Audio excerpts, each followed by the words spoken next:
총장님 잘리신 이후에 이 스튜디오에 직접 나오신 건 처음이죠? 예, 처음입니다. 네. 앞으로는 자주 있을 예정으로. 저 혼자 생각 중인데. 백수 생활을 오래 하셔서 그런지 피부가 아주 좋으세요. 네, 마음 잘 다스리고 네. 뭐 그림도 그리고 잘 지낸 덕분이라고 생각합니다. 네, 아주 얼굴 좋으신데 요 인터뷰를 하고 나서도 계속 얼굴이 좋아질지는 잘 모르겠습니다. 제가 스튜디오에 모시려고 진짜 한 10고 초려 정도 했거든요. 10고 초려. 네. 자, 드디어 모셨습니다. 먼저 이 질문부터 드리겠습니다. 이 박근혜 정부와 국정원 댓글 수사를 하시다가 부딪히셨죠. 그러니까 청와대 말을 안 들은 거죠. 수사 의지를 너무 강력하게 보이시다가 처참하게 잘리신 분인데 최근에 이 박근혜 최순실 게이트를 보면서 어떤 느낌이 드시는지 간단한 소회부터 먼저 한마디 해 주십시오. 네, 제가 갑자기 검찰총장을 일상의 이유로 그만둔 이후에 많은 자성의 시간을 보내왔었습니다. 그런데 최근 최순실 국정농단 사태 이전에는 검찰 돌아가는 걸 보면서 뭐 우라가 치밀 때도 있고 많은 걱정이 되기도 했었습니다. 그런데 특검이 가동되고 또 특검이 본격 수사를 나서는 걸 보면서 국민 여러분들께서도 마찬가지시겠지만은 많은 위로도 되고 또 경우에 따라서는 안타까울 때도 있고 그렇습니다. 위로가 되신다는 건 기본적으로 특검이 잘하고 있다는 얘기겠죠? 네, 저는 그렇게 생각을 합니다. 자, 그러면 과연 이 분야의 전문가가 맞는지 얼마나 이 분야에 계셨는지 잠깐 제가 먼저 짚어보면 검찰이 되신 게 나이가 언제셨죠? 그때? 예, 군 복무 3년 마치고 29살에 서울지검 검사로 임관을 했습니다. 29살에. 예. 그리고 확 잘리신 게? 총장 6개월 하고. 6개월? 예, 2013년 9월 30일자로 퇴직을 했는데 그때가 55살이었습니다. 29년. 제가 알기로는 헌정사상 최단기 검찰총장이었어요. 6개월. 6개월 검찰총장을 하셨고 그런 배경 지식을 가지시고요. 그러니까 사회생활 하시고 검찰에만 계신 거죠? 쭉. 네. 그리고 네. 백수 3년 했습니다. 많이 들으셨어요, 방송이? 자, 먼저 이제 특검 연장. 황교안 대행이 이제 저는 특검 연장을 안 할 것 같은데 자, 이 부분을 한번 짚어보겠습니다. 안 하겠죠? 만약에 황 대행께서 국민 대다수의 뜻과 달리 연장을 일방적으로 거부해버려서 특검 수사를 중단시킨다면 결국은 이러한 최순실 국정농단 사태에 대한 수사 의지가 없다는 것을 스스로 증명한 거 아니겠습니까? 지금 안 해줄 것 같은데 그 말씀을 좀 제 나름대로 해석을 하면 특검 연장을 안 해주면 수사 의지가 없는 거다. 안 할 것 같은데 안 한다면 이유가 뭘까요? 다 아시다시피 황교안 대행 역시 국민 대다수 분들이 이번 국정농단 사태의 공동 책임자 중에 한 사람 아니냐라는 그 의혹을 제기하고 있지 않습니까? 그런 의혹은 이 정부 들어와서 뭐 법무부 장관을 오래 하셨고 또 총리를 계속 하셨고 이젠 대행까지 하고 있고 그 과정에서 이런 농단 사태가 다 벌어졌지 않습니까? 다 벌어졌어요. 그 말씀은 특검 연장을 안 하면 자기 책임이 드러날까 봐 안 하는 거다? 결국은 수사를 계속해야 하는 특검에서 수사를 계속해야 하는 상황에서 연장을 안 해줘서 수사를 갑자기 멈추게 한다면 이러한 국민들로부터 받고 있는 본인 연루 의혹에 대해서 해소시킬 수 있는 기회를 스스로 놓치는 것이다 라고 생각을 합니다. 그러니까 논리적으로 보자면 본인이 연루되지 않았다면 털 기회인데 그걸 연장 안 하는 걸 보면 본인이 연루된 거 아니냐. 라는 의혹이 또 제기될 수도 있다는 얘기입니다. 네. 그런 의혹이 제기될 수 있는 수준이 아니라 그런 거 아닌가요? 본인이 연루된 게 나올까 봐 특검 연장을 안 한다. 이렇게. 뭐 제가 전직 총장으로서 그런 말씀 드리는 건 적절치 않다고 보는데요. 어쨌든 특검을 연장해서라도 본인의 국민들적 의혹을 해소시키는 것이 황교안 대행 본인에게도 좋을 것이다. 또 그것이 국민들이 바라는 바일 것이다. 라는 게 제 의견입니다. 살짝 약간만 삐딱하게 보면 이게 협박처럼 들려요. 하는 게 좋을 것이다. 자, 그러면은 아까 이야기에 이어서 오늘 이 자리에서는 답변 안 하실 것 같으니까 아까 이어서 특검 연장도 안 되고 영장도 기각되고 그리고 황교안 대행이 이제 연장 안 한다는 결론을 내리는 이런 사태가 아마 이달 말이면 판결이 날 텐데 그때 되면 다시 나와서 굉장히 강력하게 말씀해 주실 거죠? 근데 어떻게 매번 저보고 다시 나오라고 이렇게. 아니 오늘 다 얘기 안 하시니까. 근데 다음에 나오시면은 이제 명단 쫙 들고 와가지고 이름 막 부르고 막 그러실 거죠? 그런 일이 있겠습니까? 네. 들어봅시다. 자, 다음에 나오시면 다음 한번 예약해놓고 자 마지막으로 이 얘기해야 되겠네요. 황교안 대행 이런 말 했어요.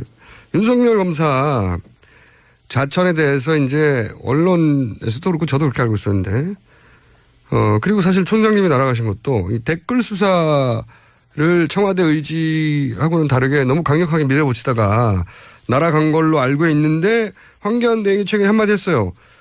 윤석열 검사가 자천된 것은 댓글 수사와는 상관이 없고 종합적으로 볼 때 자질의 문제가 있어서 자천된 거다. 이런 식으로 말했단 말이죠. 여기에 대해서는 당시 댓글 수사를 총지휘하셨던 검찰총장이고 그리고 그로 인해서 자천됐다고 알려진 윤 검사에 대해서 이 황교안 대행의 논평에 대해서 한마디 하셔야 될 것 같은데요. 제가 그 국회 대정부 질의 과정에서 황 대행께서 그렇게 답변하시는 기사를 하셨다는 보도를 보고 누가 누구를 평가하나.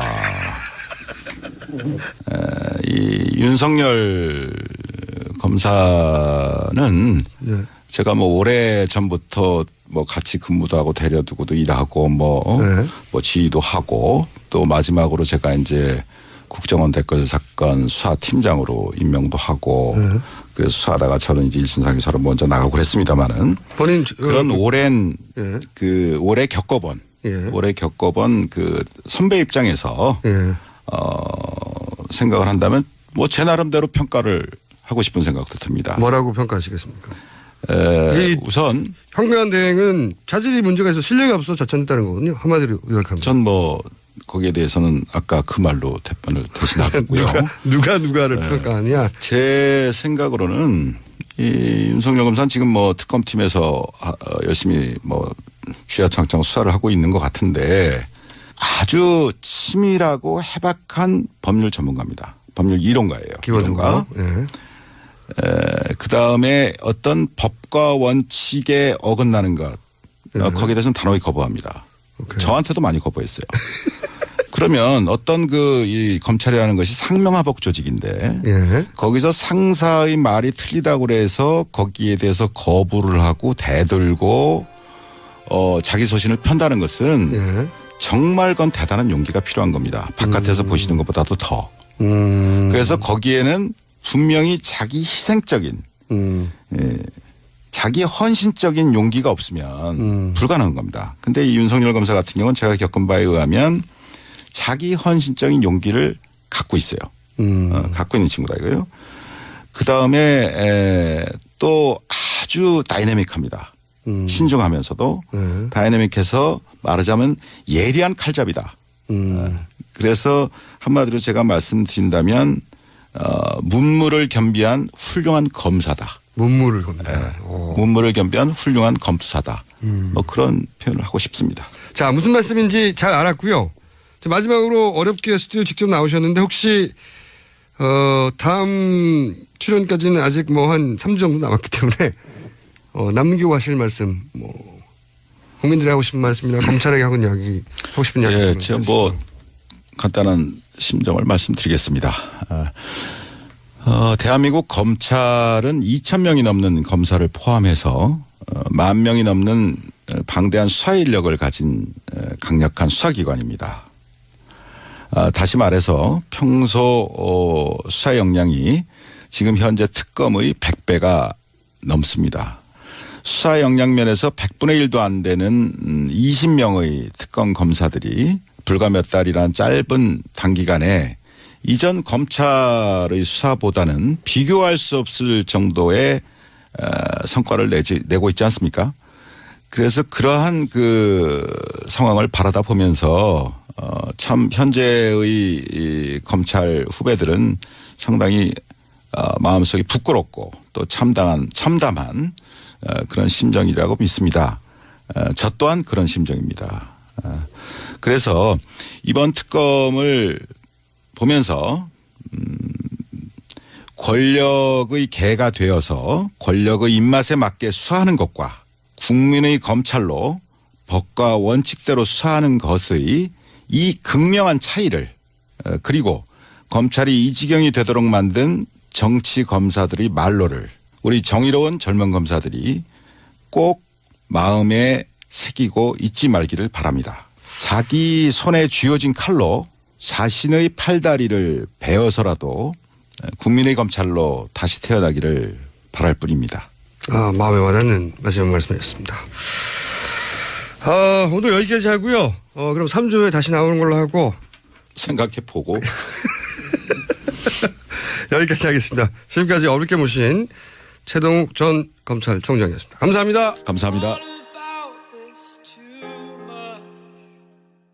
거기다 말을 안 들은 거죠. 수사 의지를 너무 강력하게 보이시다가 처참하게 잘리신 분인데 최근에 이 박근혜 최순실 게이트를 보면서 어떤 느낌이 드시는지 간단한 소회부터 먼저 한마디 해 주십시오. 네, 제가 갑자기 검찰총장을 일상의 이유로 그만둔 이후에 많은 자성의 시간을 보내왔었습니다. 그런데 최근 최순실 국정농단 사태 이전에는 검찰 돌아가는 걸 보면서 우라가 치밀 때도 있고 많은 걱정이 되기도 했었습니다. 그런데 특검이 가동되고 또 특검이 본격 수사를 나서는 걸 보면서 국민 여러분들께서도 마찬가지시겠지만은 근데 안 한다면 이유가 뭘까요? 다 아시다시피 황교안 대행 역시 네. 국민 대다수 분들이 이번 국정농단 사태의 공동 책임자 중에 한 사람 아니냐라는 그 의혹을 제기하고 있지 않습니까? 그런 의혹은 이 정부 들어와서 법무부 장관을 오래 하셨고 네. 또 총리를 계속 하셨고 이젠 대행까지 하고 있고. 네. 그 과정에서 이런 농단 사태가 다 벌어졌지 않습니까? 네. 다 벌어졌어요. 그 말씀은 특검 연장을 안 하면 자기 책임이 드러날까 봐 안 하는 거다? 결국은 수사를 계속해야 하는 특검에서 수사를 계속해야 하는 상황에서 연장을 안 해줘서 수사를 갑자기 멈추게 한다면 이러한 국민들로부터 받고 있는 본인 연루 의혹에 대해서는 위로도 되고 또 경우에 따라서는 안타까울 때도 있고 그렇습니다. 위로가 되신다는 건 기본적으로 특검이 잘하고 있다는 얘기겠죠? 네, 저는 그렇게 생각을 합니다. 자, 그러면 과연 이 분야의 전문가가 맞는지 얼마나 이 분야에 계셨는지 잠깐 제가 먼저 짚어보면 검찰이 되신 게 나이가 언제셨죠? 그때? 네, 군 복무 3년 마치고 29살에 서울지검 검사로 임관을 했습니다. 29살에. 예. 그리고 확 잘리신 게? 총장 6개월 하고. 6개월? 네, 2013년 9월 30일자로 퇴직을 했는데 그때가 55살이었습니다. 29년. 제가 알기로는 헌정사상 최단기 검찰총장이었어요. 6개월. 6개월 검찰총장을 하셨고 그런 배경 지식을 가지시고요. 그러니까 사회생활 하시고 검찰에만 계신 거죠? 쭉. 네. 그리고 백수 3년 했습니다.